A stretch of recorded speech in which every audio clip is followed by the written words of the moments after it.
आज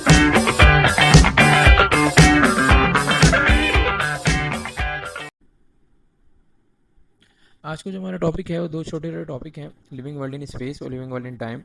living world in space को हम पहले देख लेते हैं। बहुत थोड़ी थोड़ी सी बातें हैं दोनों में। यहाँ पर यही बता रहे हैं कि लिविंग ऑर्गेनिज्म जो हैं वो बहुत ज़्यादा इन साइज़ है।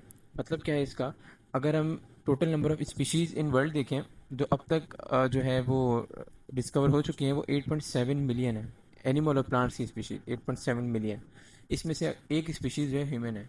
ठीक है, उसकी अगर हम देखें वो कितनी है तो वो 8.1 बिलियन है ह्यूमंस।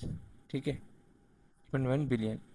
तो इससे आप अंदाज़ा लगा सकते हैं कि कितनी ज़्यादा इनॉर्मस इन साइज़ है। यही बात मेंशन है। इसका रीज़न क्या है? इसका रीज़न ये है कि जो ऑर्गेनिजम्स हैं, लिविंग ऑर्गेनिजम्स, वो रिप्रोड्यूस भी करते हैं और इवॉल्व भी करते हैं। क्या मतलब इसका?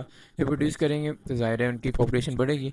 इवॉल्व करेंगे मतलब जो प्रीवियस ऑर्गेनिजम्स से लो ऑर्गेनिजम्स वो जाके हाई ऑर्गेनिजम्स में इवॉल्व होंगे, अलग ऑर्गेनिज्म बनाएंगे। तो ये एवोल्यूशन कहलाता है। ये चैप्टर पूरा है आपकी सेकेंड ईयर बायोलॉजी में, जिसमें आप डिफरेंट थ्योरीज भी पढ़ते हैं। बट अभी आपको बस इतना बताना चाहिए कि लोअर ऑर्गेनिज्म जो हाई ऑर्गेनिज्म बना रहे होते हैं तो एवोल्यूशन का प्रोसेस होता है वो।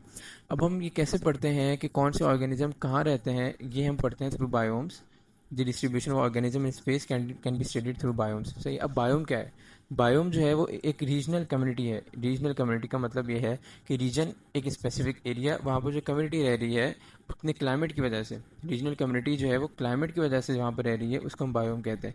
मतलब एक रीजन है, उसके अंदर कम्युनिटी का मतलब क्या है, डिफरेंट पॉपुलेशन एक एरिया में रह रही हूँ, वो कम्युनिटी होता है। हमने लास्ट लेक्चर में भी ये देखा था, वो अपने क्लाइमेट की वजह से रह रहा है। अब क्या मतलब है? जैसे मिसाल के तौर पर अगर कोई आप तीन देख लें, स्पीशीज देख लेते हैं हम, ए बी सी। ये तीन स्पीशीज जो हैं वो हॉट टेम्परेचर को फेवर करती हैं। और सी डी, सी हो गया, डी ई एफ। ठीक है, ये तीन स्पीशीज जो हैं वो हमारे पास कोल्ड टेम्परेचर को फेवर करती हैं। तो ये तीन चली आएंगी हॉट टेम्परेचर वाले एरियाज़ में, और ये तीन चली आएंगी कोल्ड टेम्परेचर वाले एरियाज़ में। तो ये है कि जो ऑर्गेनिज्म का जो रहने का जो जगह है वो डिटरमाइंड बाय इट्स क्लाइमेट, इसको हम कहते हैं बायोम। अब बायोम को हम नाम कैसे देते हैं? बायोम को हम नाम देते हैं मेजर प्लांट्स, उस एरिया में मेजर प्लांट्स की वजह से, या फीचर ऑफ इकोसिस्टम की वजह से। ठीक है, इकोसिस्टम हमने लास्ट लेक्चर में देखा था कि लिविंग ऑर्गेनिजम्स और उसके इन्वायरमेंट, हम सब चीज़ों को मिला लें तो इकोसिस्टम बन जाता है। तो या तो उसके मेजर फीचर ऑफ इकोसिस्टम की वजह से, या हम देते हैं नाम प्लांट्स की वजह से। प्लांट्स की वजह से अब ये आपको एग्जाम्पल से अच्छा समझ आ जाएगा। प्लांट्स की वजह से कैसे हम दे सकते हैं? जैसे कि हम कहते हैं फॉरेस्ट बायोम है एक हमारे पास, फॉरेस्ट बायोम। तो फॉरेस्ट बायोम हमने प्लांट्स की वजह से नाम दिया। और इकोसिस्टम की वजह से हम क्या कह सकते हैं कि ये है जैसे डेजर्ट बायोम। ठीक है, डेजर्ट बायोम। तो ये हमने इकोसिस्टम की वजह से, वहाँ वो डेजर्ट है, वहाँ टेम्परेचर ज़्यादा है, रेत है, तो ये सारी चीज़ों की वजह से हमने इसको डेजर्ट बायोम नाम दिया। तो ये है हमारा छोटा सा टॉपिक है लिविंग वर्ल्ड इन स्पेस। अब लिविंग वर्ल्ड इन टाइम का टॉपिक देख लेते हैं हम। लिविंग वर्ल्ड इन टाइम में हमारे पास ये मेंशन है कि अलग अलग ऑर्गेनिजम्स अलग अलग टाइम में रहे।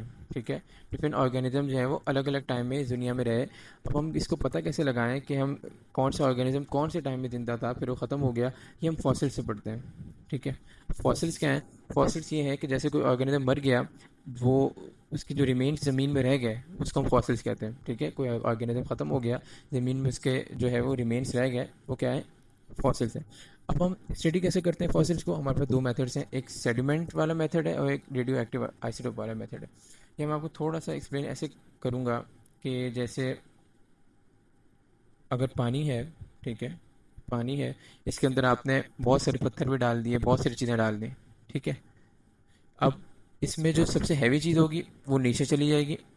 ठीक है, और जो ऊपर रह जाएगी वो लाइटर चीज़ होगी। तो ये क्या बन गया? पानी में सेडिमेंट्स बन गया कि कुछ चीज़ें लेयर्स बन गई, कुछ चीज़ें जो हैवी थी नीचे चली गई और जो जो लाइटर थी वो ऊपर रह गई। ऐसे ही जो सेडिमेंट्स हैं फॉसिल्स के, वो ऐसे होते हैं जैसे हम देखते हैं कि कोई लिविंग ऑर्गेनिज्म से वो एक पर्टिकुलर टाइम है, जैसे 5,000 साल पहले ये 1, 2, 3, ये तीन लिविंग ऑर्गेनिजम्स रहे, फिर ये ख़त्म हो गए। तो इनको ज़मीन ने कवर कर लिया, ये इनके ऊपर लेयर बन गए। ठीक है, अब हम देखते हैं कि ये वाले 5,000 साल पहले के हो गए। अब 4,000 साल पहले वाले कौन थे? 4, 5, 6, ये भी 4,000 साल पहले ख़त्म हो गए, इनके ऊपर लेयर बन गई।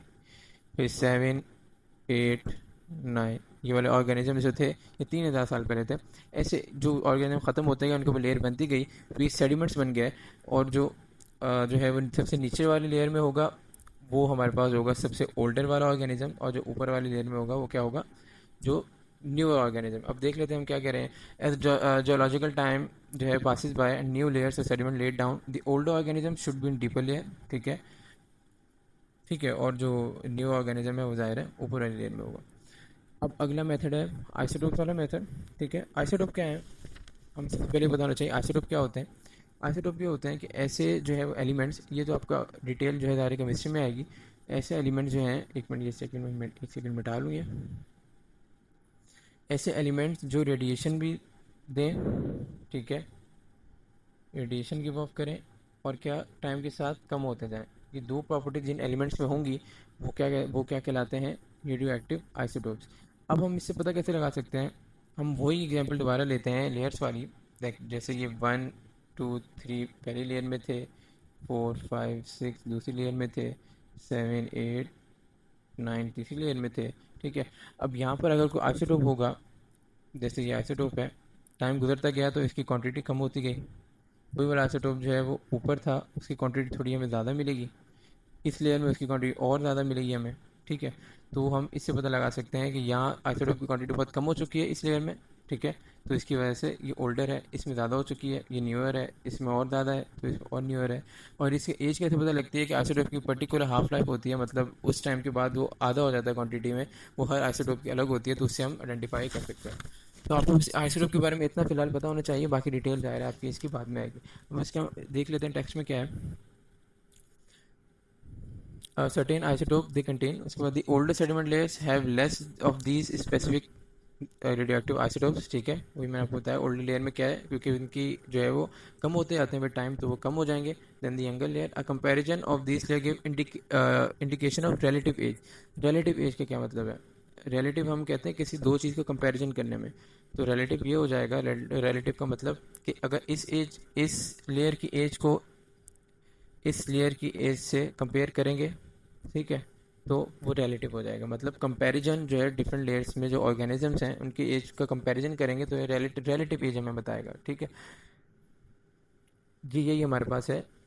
और हाँ, लास्ट बात ये है कि जो जो फॉसिल्स हैं एक सेम लेयर में, ये एक बायोलॉजिस्ट का जो है वो कैन, मतलब एक आप ये कह सकते हैं बायोलॉजिस्ट ने ये चीज़ जो है वो हाइपोथेसिस दिया कि जो ये जितने भी ऑर्गेनिज्म एक लेयर में हैं, जैसे 1, 2, 3 है एक लेयर में, 4, 5, 6 एक लेयर में, 7, 8, 9 एक लेयर में, तो 1, 2, 3 की एज सेम होगी, एक टाइम में रहे होंगे 1, 2, 3। ठीक है, एक पर्टिकुलर टाइम में रहे होंगे और साथ ही जो है वो दुनिया से ख़त्म हो गए होंगे। 4, 5, 6 एक टाइम में रहे होंगे, साथ ही दुनिया से ख़त्म हो गए होंगे, और 7, 8, 9 एक टाइम में रहे होंगे और दुनिया से ख़त्म हो गए होंगे।